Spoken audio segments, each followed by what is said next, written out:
A lot of pictures and audio of Douglas. There's so many people, if they lose someone, they don't have that. Yeah, that's true. But in other times, listening to it could be quite painful. Yeah. I can imagine. So it can be a little difficult. And as I said earlier on in there, Mum could never get over the longevity.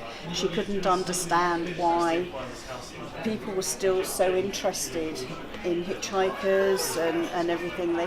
She kept saying, when's it going to die down? And we kept saying, but Mum, it isn't. And she It will, a lot.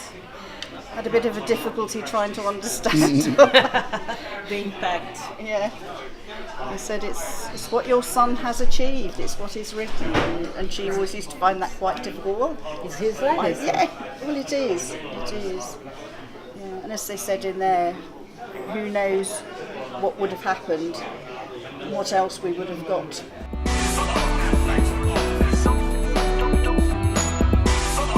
Olá, mochileiros! Hoje nós estamos aqui de novo na Lazlar Lyricon e dessa vez a gente está com a Sue Adams, que é a irmã do Douglas Adams.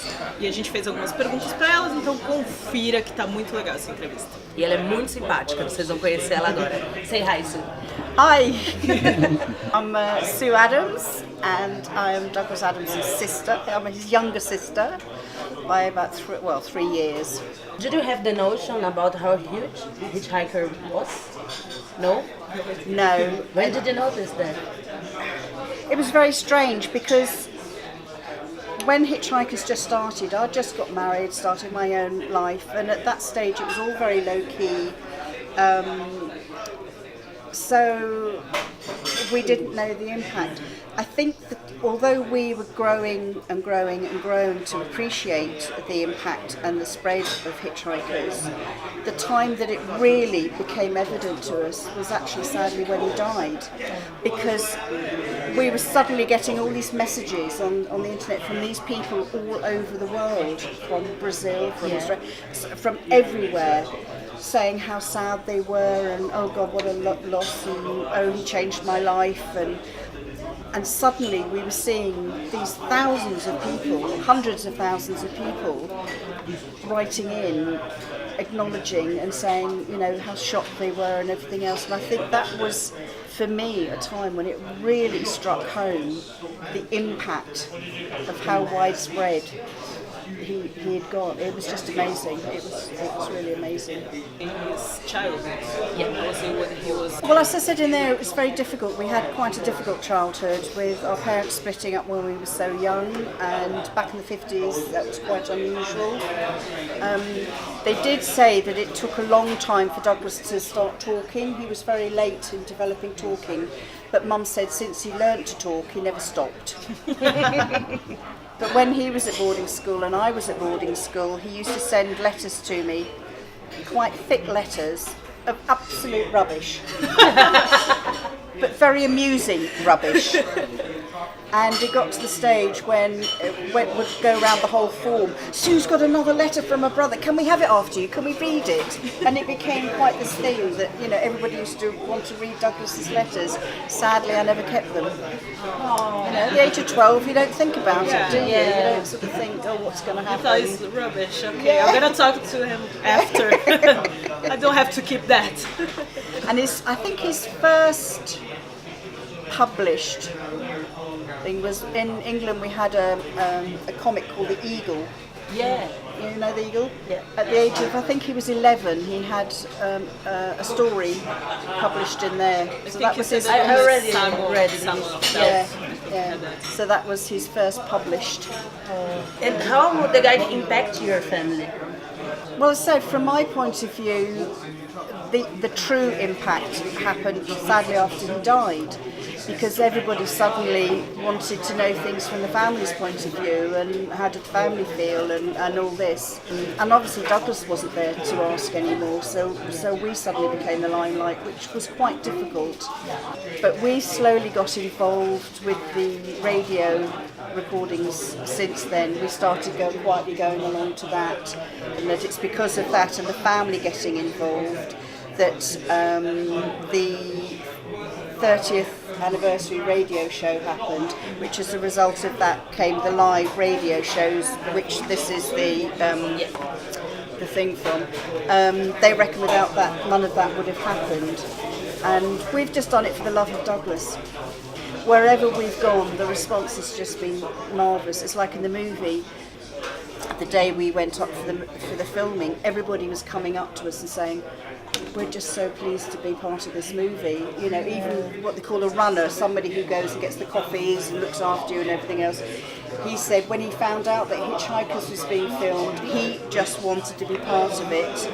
And again, the extras, they said, you know, normally they just get told they're going to be in a movie or do something, and it's, oh, what is it this time?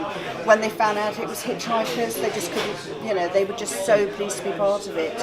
And all over the set, it was incredible. Everybody was there because they wanted to be there for Douglas. It was an incredible feeling, it really was. So, It must be really nice. it was. I mean, obviously we're so proud of him, but we'd rather have him back. Yeah.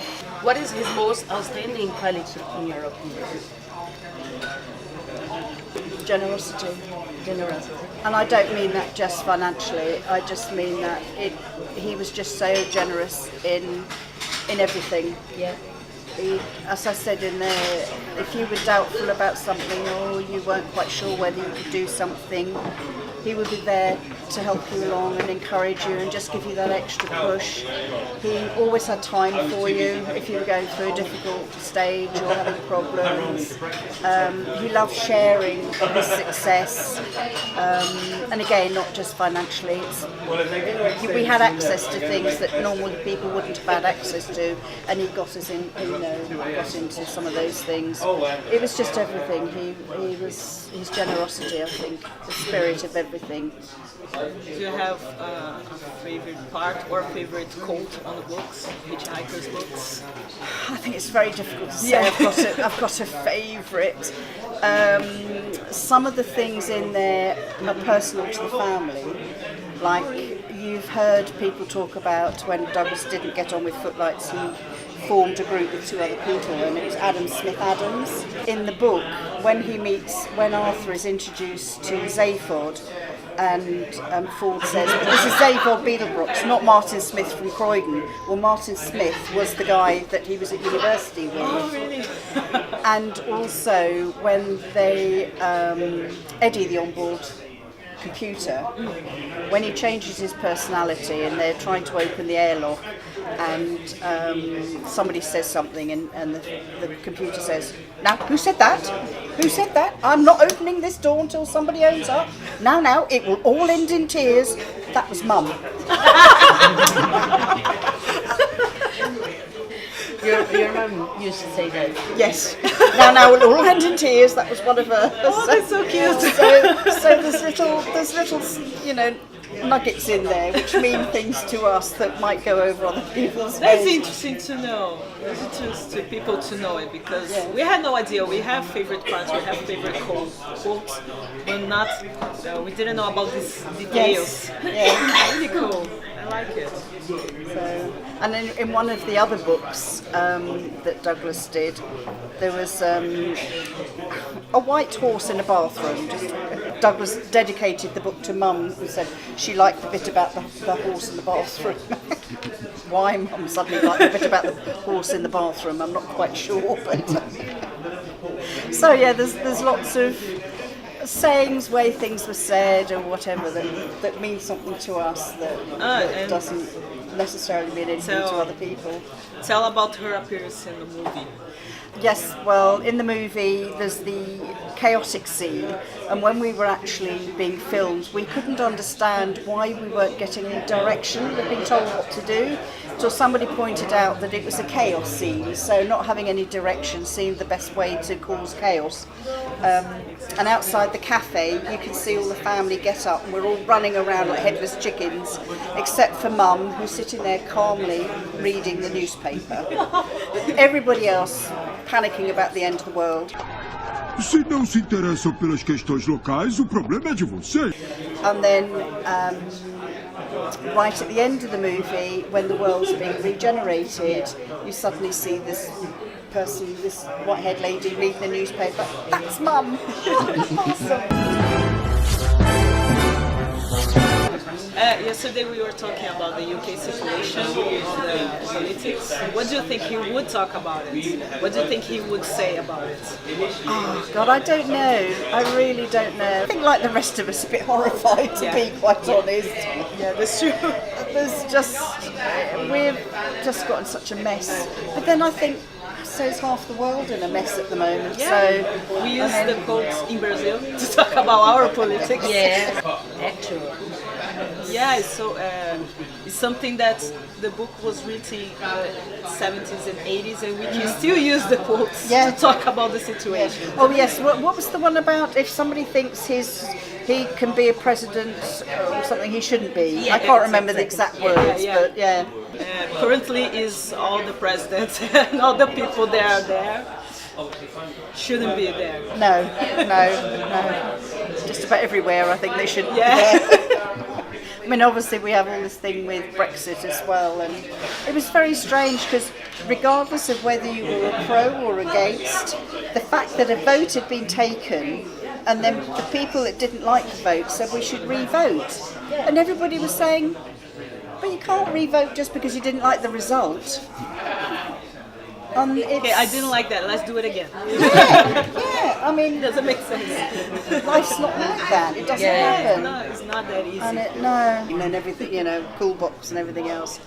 And we kept saying to my mother, this isn't normally how you go to a pop concert. You're normally down there with the plebs, And then just before the interval, Douglas came up on stage and was playing, and Mum was jumping up and down, waving her jacket around, and we said, but he can't see you. I don't care. That's my son down here.